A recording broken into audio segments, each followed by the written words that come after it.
Hey there, GeeksOUT followers. So there's simply so much to be said about Defiance that instead of writing it, I'm going to vlog it. Defiance is the new television show slash MMO produced in conjunction with Sci-Fi, those guys who have produced campy under-budget films for the past 10 years, and Trion Worlds Inc., who have made other games like Rift, the MMO, and Warface. That's right, Warface, which was a PC first-person shooter. Before we can get to review in full, there's a little background information you need to know. The premise of this story is set in the not-so-distant future, where a collection of 8 races, known together as the Votan, have escaped a dying star system and come to Earth. They come here on a massive ship known as an Ark, and chaos ensues. They terraform the planet, things get screwed up, monsters come out to play, and the 8 races come down to Earth and we all kind of duke it out in what are known as the Pale Wars. The television show and game begin after the Pale Wars have ended, and we're trying to put everything back together. Part 1. The television show. The television show, produced by Sci-Fi, is meh. An overwhelming meh. We're only on episode 5, so there's a lot that could still happen, but so far most of the characters are kind of two-dimensional, and the plotline isn't very well developed. Ostensibly, it follows 2 characters, a human who becomes a sort of sheriff-type lawkeeper of the town Defiance, set in St. Louis, or the remains of St. Louis, and his adopted daughter, an Erothrian girl.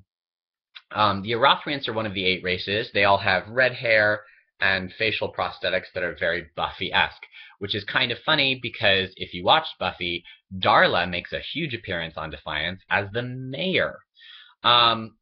She's fun. The females on the show, I will say, are better than the males so far. It's a female-heavy cast, but for the most part, none of them are very exciting, with the major exception of one character, Shtama Tar. She owns. She is a member of the Castafan race. They're so called because they have a very strict caste system. I know, very subtle writing. Regardless, this race is kind of fun. They have super pale skin, long white hair usually, and wear contacts, so it's usually yellow or light blue or white eyes. They are fancy. If you doubt it, check out episode 2 or 3 where Stamatar bathes in this little chain-maily, almost nothing. Whew. The lesbians love it. And if you doubt me, check out After Ellen for their reviews, or check out the hashtag Galians after every new episode airs. And there's a lot to be said. This character, Stamatar, played by the incomparable Jamie Murray, is, I can't use any other word but fierce. She owns that show, and she wears it or sits on it as though it is a throne made just for her. She's like a combination between an evil Lady Galadriel and the spider from Game of Thrones. So if you're going to watch the show, watch it for her. On a gay note, there's not much else happening. Not very many attractive guys for the gay boys out there. Yeah. Alright, part 2, the video game. The video game is also a little bit meh. Better, but a little bit meh.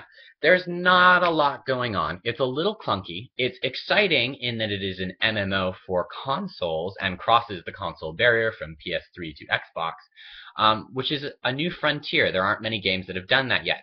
So there's a certain excitement that comes with the potential that it carries. But as far as gameplay goes, you're really restricted in character customization, which is a huge bum out. If you watch the show, you've started to like the other races, including the Castafans and Stamatar, and unfortunately you can't play as that race yet. You can only play as human or Erothrian. However, to offset that, there are quite a lot of weapons to be had. It's very much like Borderlands in that way. And raids and dungeons seem to be pretty fun. There's something excited about that online content. Trion seems to be doing a good job at listening to its players too, and hopefully we'll be releasing a lot of DLC content in the future. Alright, part 3, crossover content.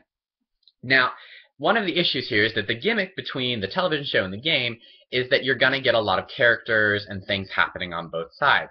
Unfortunately, because the game is set in the Bay Area and the television show is set in in St. Louis, there doesn't seem to be a lot they can do plot-wise to have main characters coming back and forth. You see two of the main characters from the television show in the first 30 seconds of the game, but then they quickly disappear. Other than that, they've just now started releasing content where a minor character who appeared on 2 episodes of the show, named Rin, she's another Irathriant, comes over into the game and you see her. And apparently there's a lot of quest material with her. Unfortunately, I played some of that quest material before I caught up on the television show, and spoilers ensued. So, there. Otherwise, there isn't much to it. There are a lot of promises floating about, like that they will be taking a created character from the game and casting someone to play that character in the television show, which is exciting, and hopefully they'll be able to deliver on that now that they've signed on to producing a second season of the show, but we'll see. Alright, that is the Geeks Out review of Defiance. If I had to give it a number of stars and or rainbows on a scale of 5, I would give it 3 stars. Yeah, 3 out of 5. Alright, that's everything. Signing out, guys. Bye.